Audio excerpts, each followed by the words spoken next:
Ladies and gentlemen, give it up for James. Right, I'm going to unplug my guitar. Let's get the list up, hang on. Might as well just tell you who's on next while I'm here. Hang on. Got his magical list. There it is. It's Paul. If you could just leave this mic up a little bit, Scotty. Cheers, man. So, ladies and gentlemen, Paul is a comedian. The best of musicians tonight, and on the off chance, sometimes we have comedians who walk in here and do their thing. So please make them feel very nice and welcome, and put your hands together for Paul. Thank you.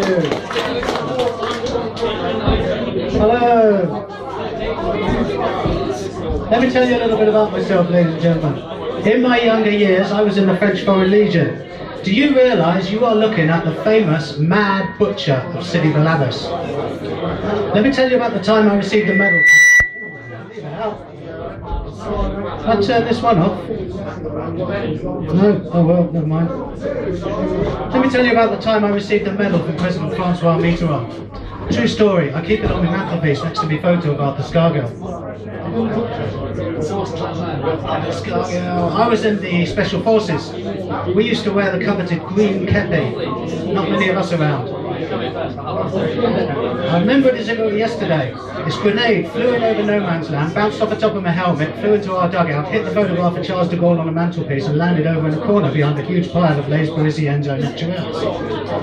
Quick as a flash and without thinking of my own personal safety, I threw myself on top of Sergeant Breslau and I just had enough time to scream out, "It's been an honour and a privilege to serve under you, sir, and tell Ethel Higginbottom I always loved her." Anyway, after 60 seconds or so, nothing happened, and for a moment I began to wonder if some of our lot had been throwing rocks at me again. So I climbed off of Sergeant Breslau and I shouted, "Leave this to me, Sergeant, sir." So I rummaged around behind that pile of Les Parisiens au naturels, pausing briefly to have a quick look at Miss November, and there it was. It was indeed a grenade. Thank you, madam. It was indeed. It's lovely that at least 2 people are listening. Thank you very much. So I rummaged around behind that pile of Les Parisiens au naturels, pausing briefly to have a quick look at Miss November, and there it was. It was indeed a grenade. The pin had in fact been pulled, but by some lucky chance, it hadn't exploded. "Keep your head down, Sergeant, sir," I shouted to Sergeant Breslau. "It's an unexploded grenade, sir." So without thinking of my own personal safety, I picked it up, I ran outside of our dugout and I threw it back towards the enemy. I took out 12 enemy snipers perched up in a tree in a field latrine. I found out later from French Foreign Legion High Command Central Intelligence Special Forces branch that apparently a certain General von Ribbentrop had been taking his early morning dump at the time, and I killed the bugger stone dead. It turned out he was a bigwig, a high flyer, very high up in their chain of command of enormous significance to the war effort. So I later received a commendation and a medal from President Francois Mitterrand. Of course, I didn't know all this at the time, so I just returned to my dugout to check that the sergeant was safe and well, and I was rather horrified to find that he was lying on the ground in a pool of blood. It turned out, in my heroic efforts to save his life, when I dived... I'm so glad there's at least 3 people listening. Thank you, madam. Thank you, sir. Thank you, madam. Thank you. 4 people are listening. Thank you very much. Much appreciated.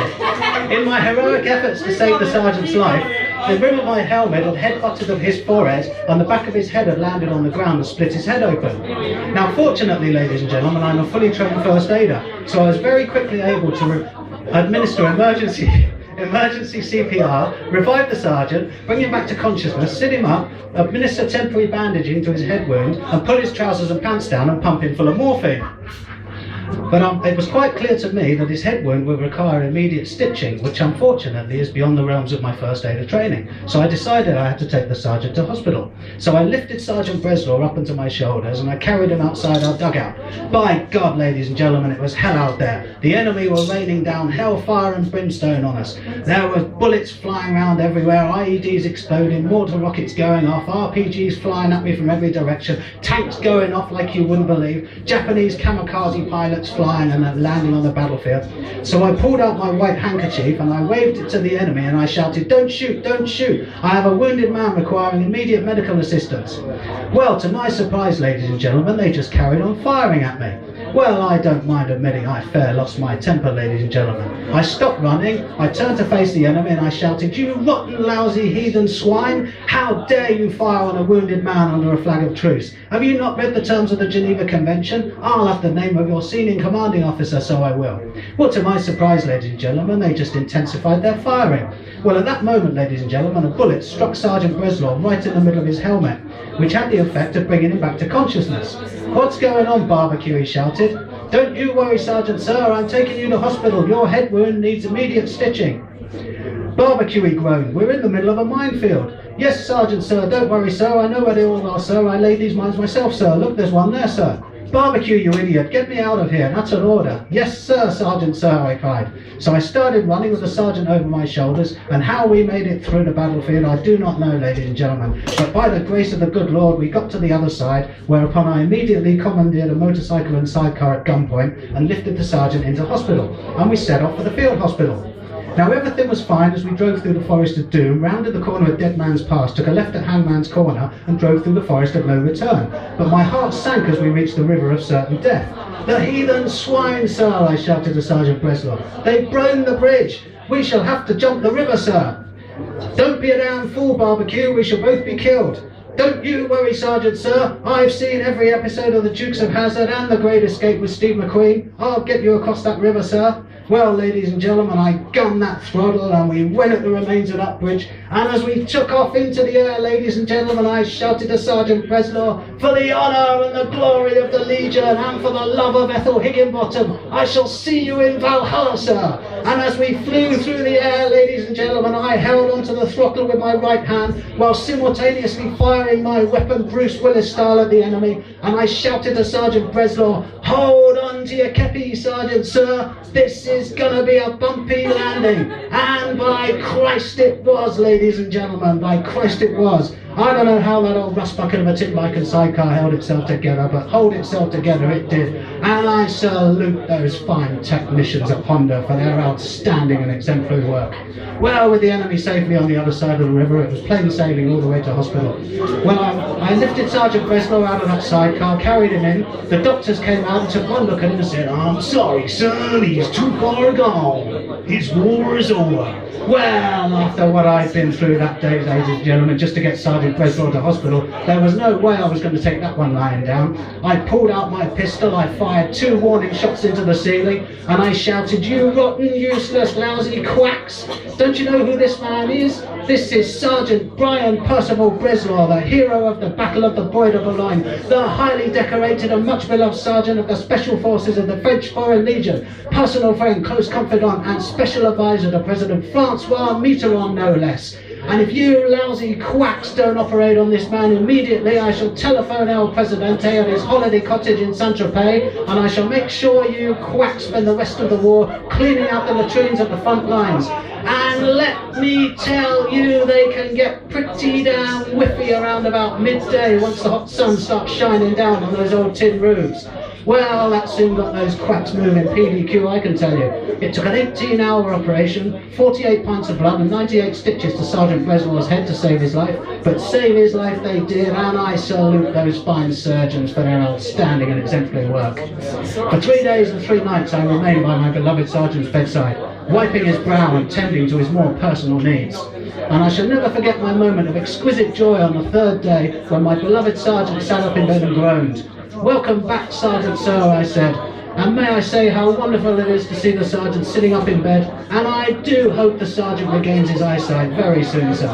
"Who's that?" he groaned. 317640229, Legionnaire Barbecue, sir. What are your orders, sir? I await your orders, sir. "Barbecue," he screamed. "Barbecue?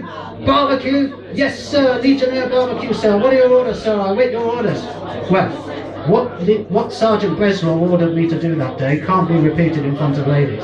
But suffice it to say, he ordered me in no uncertain terms to leave his bedside immediately, leave his hospital immediately, leave his presence immediately, and make my way immediately to the front lines, whereupon he hoped that an enemy bullet would find its way towards my rather tiny brain. Actually, ladies and gentlemen, I'm not exactly sure what Sergeant Breswell did say to me that day, because the cardiac monitoring machine that the sergeant was connected up to flew off the end of the scales, all the alarms went up, the sergeant went a funny colour, and all the doctors and nurses came rushing in to administer emergency CPR. But I have received my orders, ladies and gentlemen, and an order is an order.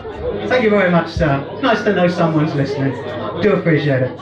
I have received my orders, and an order is an order, and Legionnaire Barbecue, formerly in the Special Forces of the French Foreign Legion, always obeys his orders. I returned to my front lines, located my unit, whereupon I later led the charge against the much feared and highly respected Bar El Al Farouk Watubu tribe, for which I later received a medal from President Francois Mitterrand.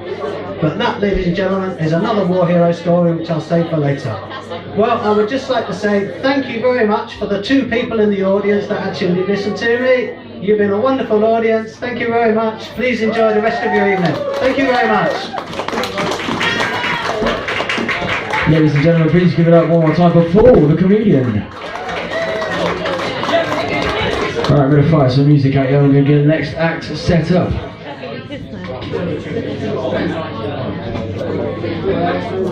Yeah.